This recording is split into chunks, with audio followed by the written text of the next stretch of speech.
My name is Jacky, Wambiru. Assigned to kick us off, we start with matters security, whereby 15 people have been shot dead and 2 others injured in a cattle raid incident in Suyan area in Samburu North Sub-County. An unknown number of cattle were also stolen during the Thursday evening incident. Confirming the incident, Samburu Central OCPD Alex Rotich said that among the deceased, 6 were herders while 9 of them were bandits.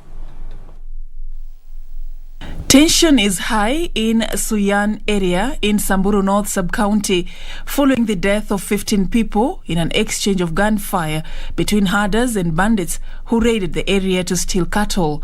An unknown number of cattle was stolen in the Thursday evening incident. Mwili ile tumepata kuona hapa msituni ni 9 ya wale raiders walikuwa wamevamia pande hii, na wale community ingine ni mwili 5. Ningependa tu kuomba ofisi ya Matiani, ikiwa mtu mmoja saa ingine inakufa pahali moja tu, utaona mandege kila pahali.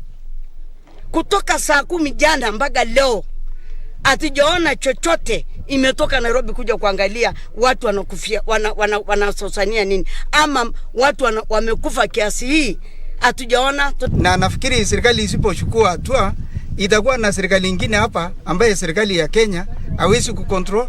Kile ninaona inakuwa mbaya kabisa. Hata vijana wetu hawatawezana na hawa, hata polisi hapa hawatawezana. Kwa hivyo ni vema vizuri kabisa Matiang'i akuje na ile timu yake wako naye huko Nairobi. Meanwhile, 6 people died when bandits attacked a vehicle they were traveling in along the Marsabit-Badassa Road in Marsabit Central Sub-County Thursday evening. 11 other passengers sustained gunshot injuries and were rushed to Marsabit County Referral Hospital, where they are undergoing treatment. The county has recorded several security incidents with varying impacts in the past 2 years, with the area leaders now demanding that the government urgently intervenes. For Lunchtime News, I'm Safin Aching Oma. Still on the same, the government has issued a directive banning carrying of a wide range of weapons, including knives and assortment of other weapons by individuals in towns and shopping centers in Laikipia County. Laikipia County Police Commander John Nyoike says the move is aimed at reducing increasing cases of attacks and threats by individuals against each other in some of the trading centers. According to the County Commander of Police, John Nyoike, the ban comes into force with immediate effect, and anyone found with such items will risk being arrested and prosecuted in court.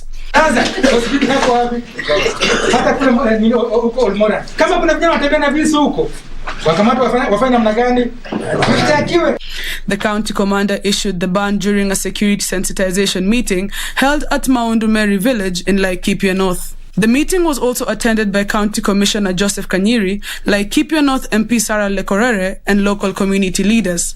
On her part, Lekorere and Laikipia West officer in charge of the National Police Reservist, Simon Eturen, called on the government to increase the number of National Police Reservists in the troubled areas to help boost security patrols and tackle emerging crimes. Suluhisho iko kwa serikali, watupatie hiyo NPR na wafacilitate hiyo NPR na waboost ile security patrols, na pia waongeze ile security bases kama hiyo ya Dombe, kama hiyo ya Social, at least tuhakikishe Laikipia iko salama.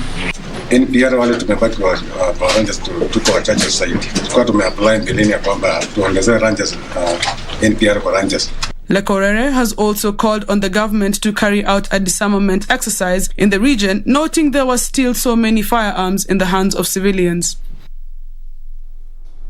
Still on matters security, Coast Regional Commissioner John Elung'ata has ordered the security agencies launch a large anti-smuggling crackdown across the region. Now, Elung'ata directed security personnel and the Kenya Revenue Authority officers along the Kenya-Tanzania border in Kwale County to do more thorough inspection of goods. He urged the border officials in Vanga and Shimoni border points to crack down hard on rampant smuggling of contraband goods from Tanzania. At the same time, the regional commissioner also visited the Lunga one-stop border post, where he also chaired a security meeting on curbing the smuggling of goods menace.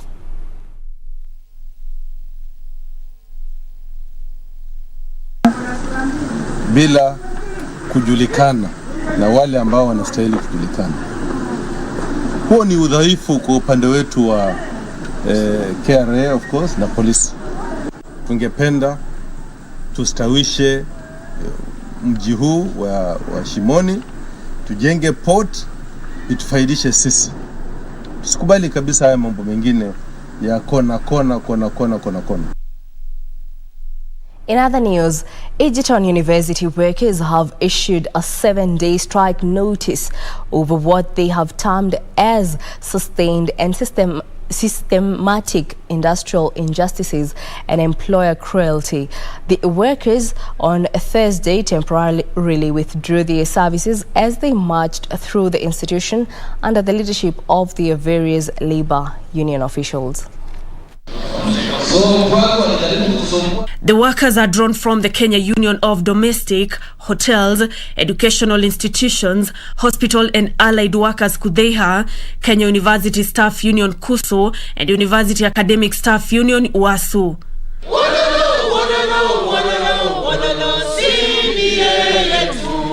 The unions, in their joint statement, regretted that the university management had continued to act against their negotiated and signed 2017-2021 National Collective Bargaining Agreement.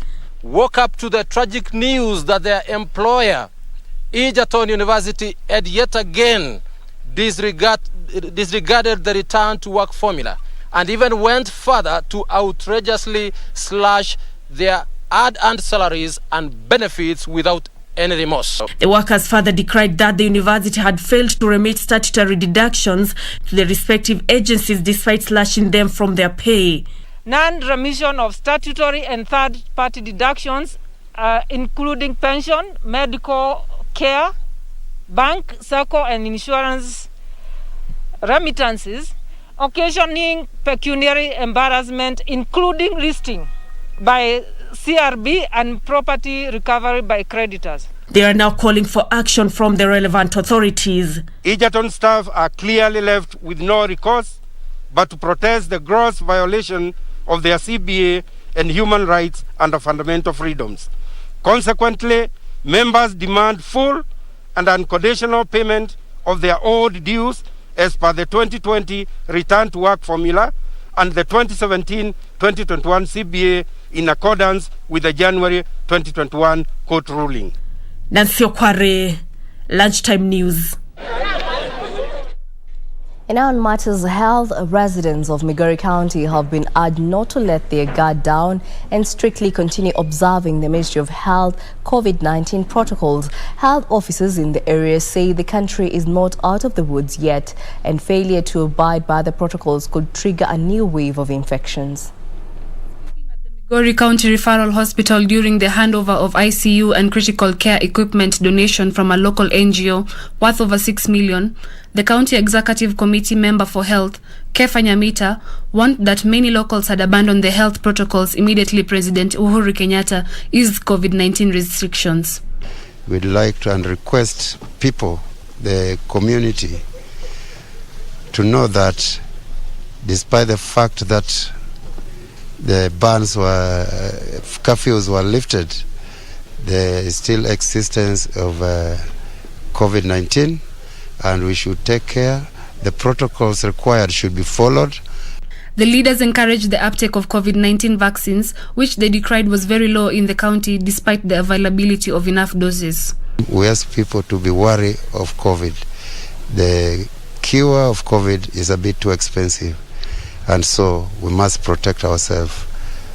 And that is what I would like to ask the community in Migori. The leaders noted herd immunity will only be realized if members of the public embrace the ongoing COVID-19 vaccination drive. Moving on, Kenya University co-founder Professor Simon Gisharu has challenged Kenyans to celebrate their heroes while alive. Speaking at Kenya University main campus in Thika, Kiambu County during the formal opening of Mwai Kibaki Convention Center, Professor Gisharu said that the facility was a crucial reason for immortalizing a Kenyan who has made immeasurable contributions in what the country has turned out to be. Mwai Kibaki Convention Center is an ultra-modern facility for meetings, incentives, conferences and exhibitions. The convention center is designed to accommodate 2,000 participants.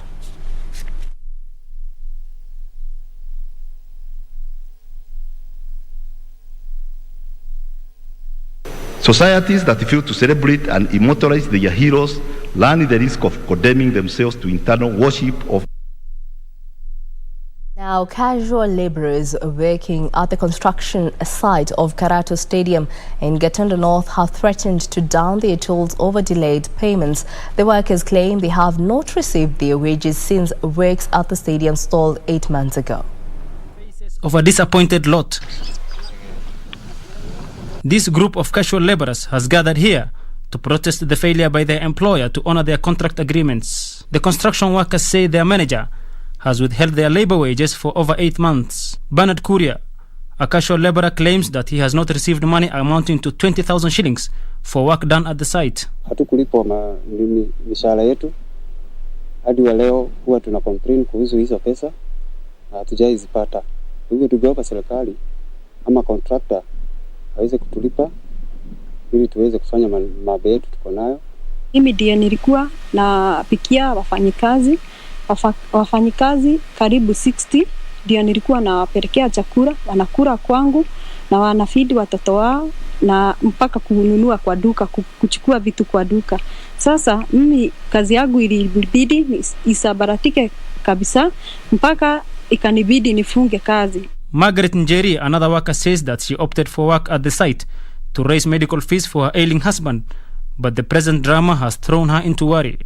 Kwa nimesimamia familia yangu wakati huo, na sasa kukakaa bwana yangu akaaga, kaniachia watoto wawili, mmoja ako study 8, so sijui nitatoa pesa ya kumpeleka secondary wapi. A local pastor, Gatiba Wagitau, called for the completion of the stadium as promised by President Uhuru Kenyatta a while ago. Marais wetu, kabla utoke kwa uraisi, ebu jaribu vile uwanja wa Karato utamalizika, ili watoto wetu wasiwe wanaenda bali kucheza, wawe wanakuja hapa katika uwanja. Yusuf Hilo, Lunchtime.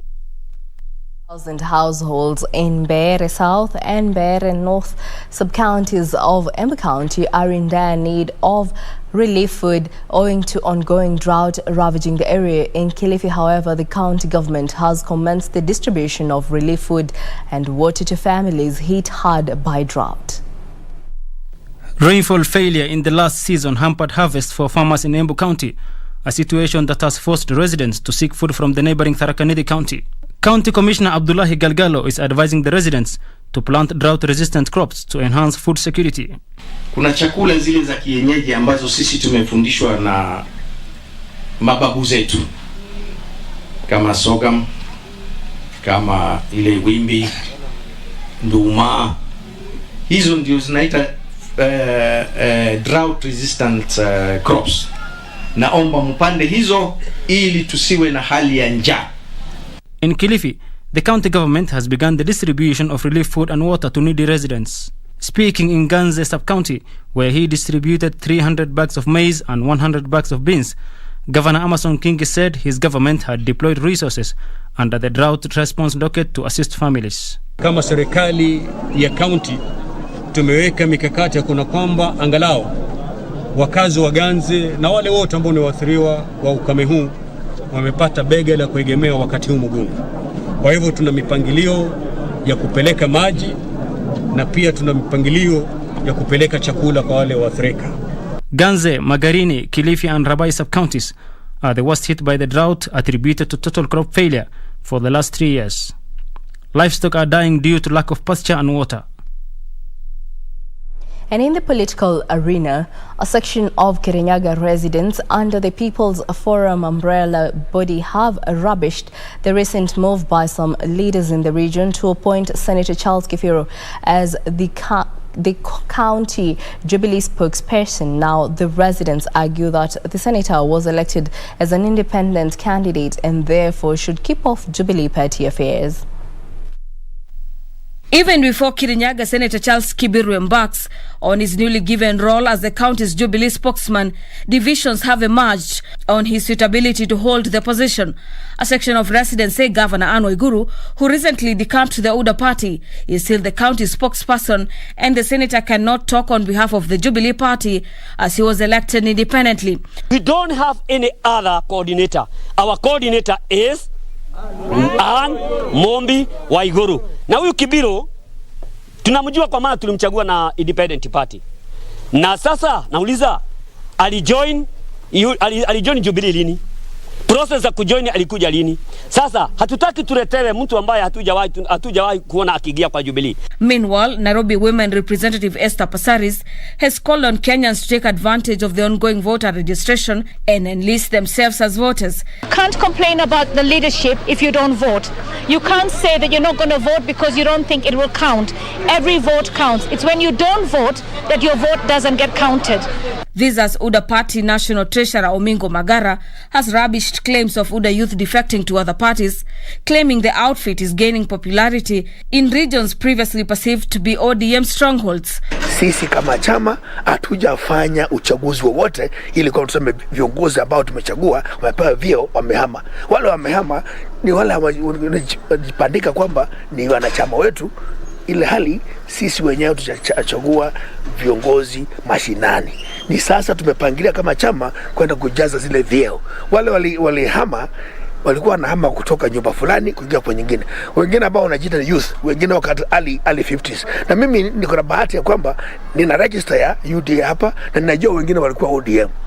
Sasa hawa ni move from ODM A to ODM B, or perhaps wale ambao hajajua kama ni NB wanaingia OKA. For Lunchtime News, I'm Gladys Mungai.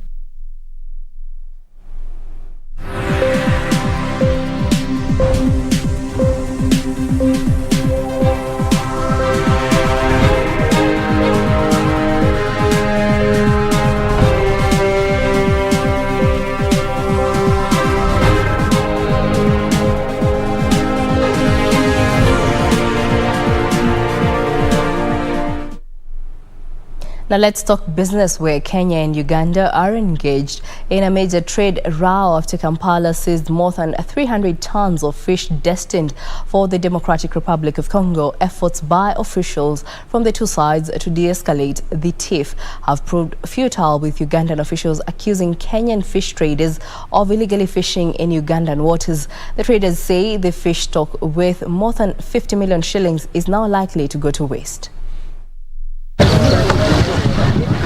Efforts to solve the ongoing row have been futile despite the various meetings between traders, Ugandan officials and Kenyan government officials. The 300 tons of fish destined for the Congolese market was seized by Uganda border security agent last month, with officials accusing the Kenyan traders of fishing in Ugandan waters. During a meeting with the deputy director in charge of fisheries at the Ministry of Agriculture, Titus Kilonzo on Wednesday urged the government to resolve the recurring trade rows at the Busia border, which cost them millions of shillings every year. There is serious engagement ambayo inaendelea between our country and the country of Uganda kuhakikisha kwamba wewe mfanyabiashara wa Kenya, wakati unapeleka samaki yako kupitia Uganda ama wakati unapeleka mahali popote, you are assured that you have a smooth journey mpaka mahali utafika. The trade tiff between Kenya and Uganda has always been a flashpoint threatening to sour diplomatic relations between the two East African neighbors. The traders say Kampala officials continue to impose harsh policies on Kenyan fish exporters, yet Uganda fishmongers freely access Mombasa port through Busia and Malaba border posts before ferrying their fish to Europe with ease. Kwa hivyo tunaomba serikali, tafadhali mtutafutie njia ya kupita kwenda DRC. We don't sell our fish in Uganda.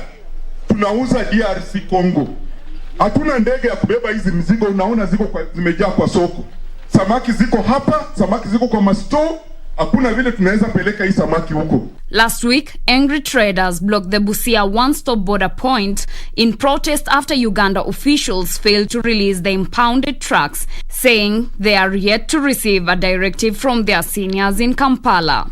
Reporting for Lunchtime News, I am Teresa Mutai.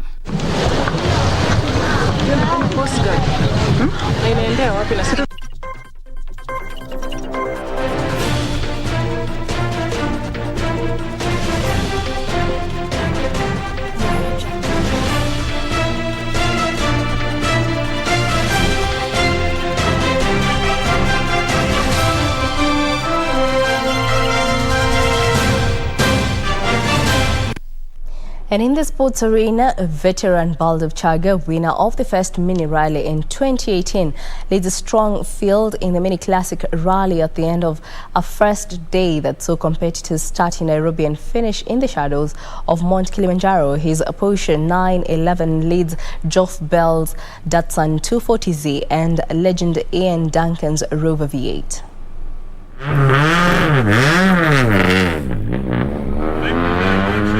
Many drivers were using the first stage from Kona Baridi to Kajiado to settle in and relearn their cars after a long absence from the world's greatest safari rally. That placed Ian Duncan's situation was exaggerated as he had to replace his cars days before the start. His co-driver Anthony Naisen said that they were getting ready with another car and then had to pull one out of the garage at the last minute. The three stages covered nearly 200 competitive kilometers that epitomized the unique character of the East African Safari Classic Rally, with its challenging dirt roads, stunning picture postcard scenery, and exotic wildlife. For the first time in rally raid, Egerton had been admitted to the East African Safari Classic Rally. The top three a clean sweep for CRT vehicles, led by Mike Ross, followed by Mark Glenn and Rossfield. Competitors can expect fast and twisty tracks, but with unclean weather in the area, conditions could change quickly. Daniel Mwendwa, Sports. Well, that brings us to the end of our bulletin this afternoon. Thank you for choosing Lunchtime News. My name is Jacky Wambiru. Our sign language interpreter is Lucy Moore. For more news, check out our website at kbc.co.ke. Well, enjoy the rest of the day.